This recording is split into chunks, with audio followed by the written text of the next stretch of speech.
तो प्रवीण प्रसाद इथे पकडला गेला ना, परवा ट्रॅप जातो.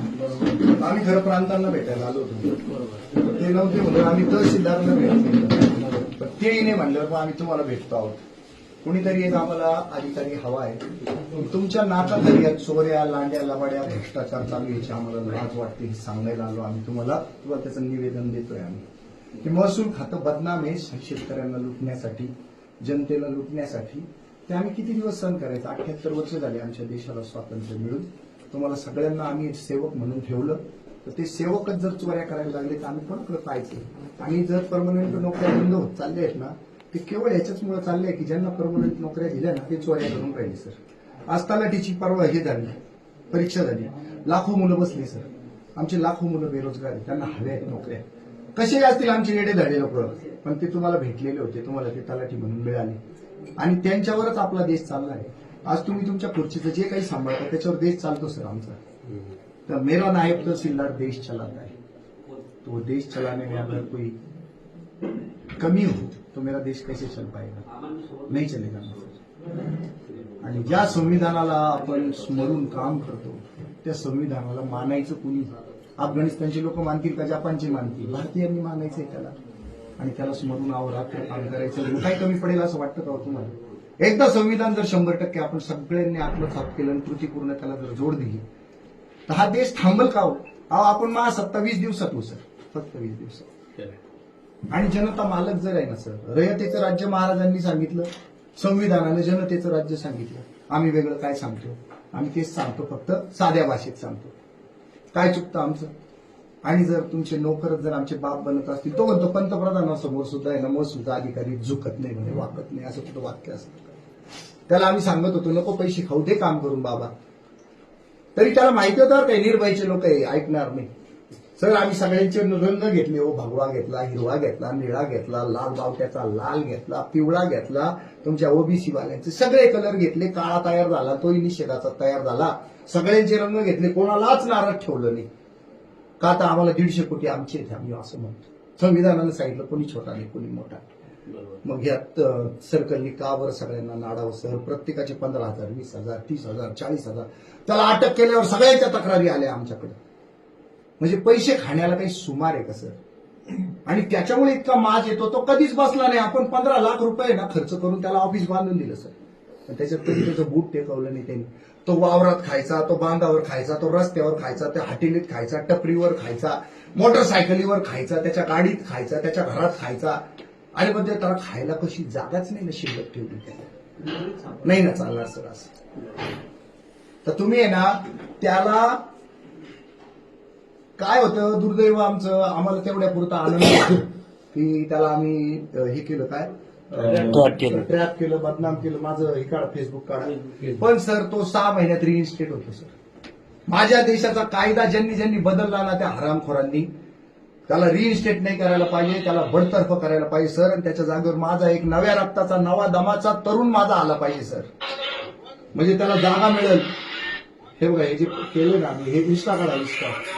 काय होतं, आम्ही त्याला बदनाम करून मोकळे होतो, पण नुसत्या बदनामीने काय होतं, तो निर्लज्ज इतका आहे ना, तो त्या दिवशी ज्या वेळेला पकडला ना तर तो तिथं म्हणत होता मी आत्ता बाहेर येईल म्हणे, सारे विकले जाता म्हणे. आम्ही सगळे जण रिपोर्ट आहे ना व्यवस्थित असा सेट करतो की रिइन्स्टेट होणार, मी 6 महिन्यात रिइन्स्टेट होईल.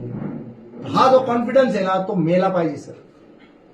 आणि कॉन्फिडन्स कशाच्या बाबतीत पाहिजे? येस, 6 महिन्यात मी आहे ना या चांदवडच्या तहसील कार्यालयाचा चेहरा मोरा बदलून टाकेल, एक माणूस इथून रडत जाणार नाही, हे प्रण केले पाहिजे ना. हे बघा, हे असं करतो सर आम्ही त्यांना बदनाम. एका ठिकाणी नाही सर, लाखो त्याला हे व्ह्यूज आहे. अजिबात घाबरत नाही सर. माझा कायदा काय सांगतो माहिती का, त्याला अजून आहे ना हे नाही केलेलं काय, कोर्टाने मान्यता नाही दिली, पण तरी पण आम्ही आहे ना माझं स्वातंत्र्य जे आहे ना संविधानाने दिलेलं अभिव्यक्तीचं, त्याचा फायदा घेतो सर मी हा. आणि सगळ्यांना आदर्श देतो की हा फायदा घ्या, यांना हरणखोरांना यांचे थोबड काय करतो. सांगा एवढा पोस्टला गेलेले किती खोबरे गाले त्याचे, माझ्या देशाने किती पैसे दिले त्याला, काय अडचण नाही. पगारात भागवा अभियान दर महिन्याला तुम्ही इथून सर्क्युलर तुमच्या हातानेच जातं ना, का बरं. आणि काय कमी हो सर, आता 8वा पण द्यायला लागलो आम्ही, कधी विरोध करतोय. एक राजकीय पक्ष सांगा की 8वा वेतन आयोग नसावा असं कोणी वाटतं. आम्हाला वाटतं का बरं 8वा वेतन मिळालं पाहिजे, कारण त्याला दुसरं काहीच नाही जगात, त्याला तेवढंच आहे. तुम्ही पाहिलं का कधी सरकारी नोकर जो असतो तो दुकान टाकून बसला, तो दुसरं काही करायला बसला, त्याला वेळच नाही सर. मग मिळू दे त्याला 8वा वेतन आहे, याच्यासाठी मिळू दे की त्यांनी ना लोकांना नाडू नये, त्याला तेच पोटभर इतकं मिळावा तर त्यांनी त्याच्या दायऱ्यामध्ये काम करावं आणि लोकांना न्याय द्यावा. छोटे छोटे न्यायाच्या गोष्टी सर, साधा शिपाई आहे ना तुमचा, तो तुम्हाला भेटू नाही देत, म्हणजे त्याची सत्ता आहे ना छोटीशी, त्यांनी ती चांगली वागवावी. केदारे साहेब जर कामात असतील तर त्यांनी रोखावं आणि हळूच त्याला चिठ्ठी द्यावी, भावी आलीत बाहेर.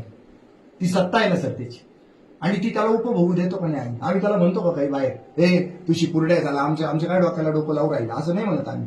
कारण त्याला तुम्ही युनिफॉर्म दिला, त्याच्या गळ्यात पट्टा दिला, आम्ही त्याला रिस्पेक्ट करतो सर. आम्ही जसं जिल्हाधिकाऱ्यांचा रिस्पेक्ट करतो तशा तुमच्या शिपायाचा पण आम्ही रिस्पेक्ट करतो, जरी ते आमचे नोकर असले तर. कारण आमच्या संविधानाने असं ऐकलं, स्वातंत्र्य दिलं पण स्वैराचार करू नको, अभिव्यक्ती स्वातंत्र्य दिलं पण थोपाडाला येईल ते बोलू नको, हे कळत नाही का आम्हाला. तर या सगळ्या गोष्टी पोहोचवा सर. माझं ते निवेदन तयार आहे, निवेदन तयार करायचं. अहो काय तयार करायचं आता तुम्हाला मी सांगितलं, तिथल्या तिथं लिहून द्या मला, 2 मिनिटं. आणा इकडे, चला आणा इकडे, माझ्याकडे आणा. असा पक्ष आहे माझा. सर, सरांची प्रतिक्रिया घेतली पाहिजे ना. प्रवीण प्रसाद हा कसा होता आणि त्यांनी त्याचे काम त्याच्यावर बोला सर. आमचे ते वरिष्ठ आहेत त्यांच्याशी तुम्ही बोला. कसं आहे, आमचे वरिष्ठ सोडून मी बोला. दिनांक सांगा, दिनांक सांगा पटापट. 17/2 दिली पाहिजे का, असं आहे, अशा गोष्टी घडायला नाही पाहिजे. आलं लक्षात, जनतेच्या सेवकाप्रमाणे काम केलं पाहिजे. पण महसूलमध्ये लाच दिल्याशिवाय कामच नाही होत सर. आता जे अशा गोष्टी करतात, त्यांना नंतर आता करू सर. अशा गोष्टी सर बाहेर येतो थोडंसं. हा सर चला.